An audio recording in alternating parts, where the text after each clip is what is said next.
Somebody else who's obviously heavily involved in the success of the past few years is Brett Veach. Talked to him last night. I think he's one of the best GMs in football, if not the best. I think maybe we might have the two best GMs in football playing this weekend. And I'm curious, how he's changed your outlook on things or just the success that he's had. I mean, he's obviously gotten aggressive in his tenure and traded first-round picks. He stayed pat.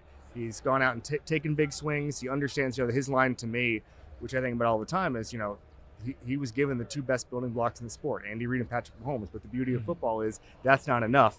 Take me through what he's done with this team and how your relationship has evolved with them. Yeah, well, I agree with you that I think Brett's one of the best GMs in the National Football League.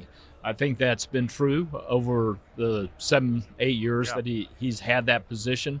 But I really think this was maybe his best season. Yeah. And it's hard to single out any season. But if you look at the adversity that we suffered in terms of injuries throughout the year, with a lot of those injuries being at one position, the receiver tight end position, and his ability to go out and find players who were either on the street or find players through a trade like DeAndre Hopkins who could come in and fill those holes. He's been absolutely tremendous at that.